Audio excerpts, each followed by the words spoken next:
Bonjour à tous, c'est Chloé, j'espère que vous allez bien. Aujourd'hui, je reviens avec un nouvel épisode de Cryptalk et nous allons parler des NFT et du métaverse, l'art numérique du web 3.0. Allez, installez-vous confortablement, c'est parti. Cryptalk, c'est le podcast dédié à la crypto. Alors chaque vendredi, où que vous soyez, embarquez-nous avec vous. Pour commencer, j'imagine que vous vous demandez ce que ça veut dire NFT. Un NFT, c'est un non-fungible token. Alors d'accord, ça ne vous avance pas plus, mais non fongible signifie plus ou moins que le token est unique et qu'il ne peut pas être remplacé par autre chose. Une carte à collectionner unique en son genre n'est pas fongible par exemple. Si vous l'échangez contre une autre carte, vous obtiendrez quelque chose de complètement différent. Alors comment ça fonctionne ? Eh bien la plupart des NFT font partie de la blockchain Ethereum. Ether est aussi une crypto-monnaie, au même titre que Bitcoin, mais sa plateforme prend également en charge les tokens non fongibles. Ces derniers stockent des informations supplémentaires qui les font fonctionner différemment d'une crypto-monnaie comme Ethereum ou Bitcoin. Alors il y a d'autres blockchains qui peuvent implémenter les NFT, il n'y a pas que Ethereum, on l'utilise juste à titre d'exemple. Alors une crypto-monnaie, une carte à collectionner, j'espère que je ne vous ai pas perdu. Les NFT peuvent vraiment être n'importe quoi de numérique. Des dessins, de la musique, votre cerveau téléchargé est transformé en intelligence artificielle, mais une grande partie de la hype actuelle autour du sujet concerne l'utilisation de la technologie blockchain pour vendre de l'art numérique. Alors prenons un exemple concret. Vous êtes en vacances, vous achetez un tableau sur le port de Saint-Tropez. Bien que la toile soit signée et datée, votre descendance ne sera sûrement pas en mesure de savoir à qui vous l'avez acheté et à qui elle appartenait avant, et si toutefois c'était de la seconde main. A l'inverse, le NFT d'un tableau reste intemporel et son histoire demeure figée dans la blockchain. N'importe qui peut retracer son histoire tant que la blockchain existe. Alors je vous vois déjà en train d'essayer de vendre vos tweets en JPEG. Quand je vous dis n'importe quoi de numérique, il faut quand même que ça ait du sens. À moins bien sûr d'être le fondateur de Twitter qui en a vendu un pour un peu moins de 3 millions de dollars. Alors en effet, une grande partie de l'engouement actuel porte sur les NFT en tant qu'évolution d'une collection d'œuvres d'art, mais avec de l'art numérique. Mais il y a plein d'autres choses qui touchent les NFT, il y a aussi les jeux, les billets d'event, des documents numériques. Alors sachez que vous allez pouvoir copier un fichier numérique autant de fois que vous le souhaitez, y compris les illustrations incluses dans un NFT. Cependant, les NFT sont conçus pour vous donner quelque chose qui ne peut pas être copié. C'est la propriété de l'œuvre. L'artiste peut toujours conserver des droits d'auteur et de reproduction, tout comme avec une œuvre d'art physique finalement, mais vous en êtes le propriétaire.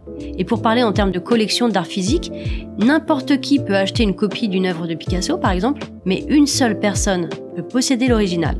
Le détenteur d'un NFT est visible par tous, et par conséquent, n'importe quelle reproduction frauduleuse peut être démontrée via la blockchain. Alors vous vous demandez si le boom des NFT est terminé, si c'était une mode. Eh bien depuis longtemps, les gens construisent des communautés basées sur les choses qu'ils possèdent. Et maintenant, c'est ce qui se passe avec les NFT. Une collection notamment qui a été extrêmement populaire tourne autour de la collection de NFT appelée CryptoPunk. Vous en avez très certainement entendu parler. C'est d'ailleurs l'une des premières et cette collection a formé une énorme communauté autour d'elle. Il existe un nombre incalculable de projets sur le thème des animaux, comme Bored Ape Yacht Club, qui ont leur propre clique de singes. Alors bien sûr, les activités elles vont dépendre des communautés. Et pour les propriétaires de Bored Ape, par exemple, ça semble d'impliquer, de vibrer et de partager des mèmes sur Discord, ou encore de complimenter les avatars sur Twitter. Depuis peu, des métaverses intègrent les NFT. Mais qu'est-ce que c'est que les métaverses ?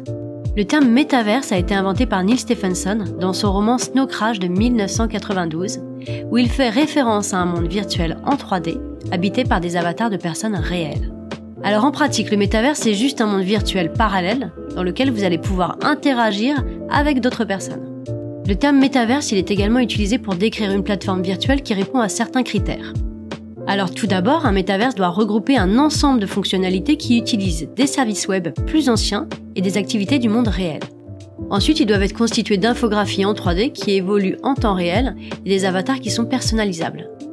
Normalement aussi, les métaverses disposent d'une variété d'interactions sociales de personne à personne qui sont moins compétitives que dans les jeux vidéo. Aussi, les métaverses doivent être adaptés aux casques de réalité virtuelle et augmentée, même si en général, ils prennent également en charge d'autres configurations.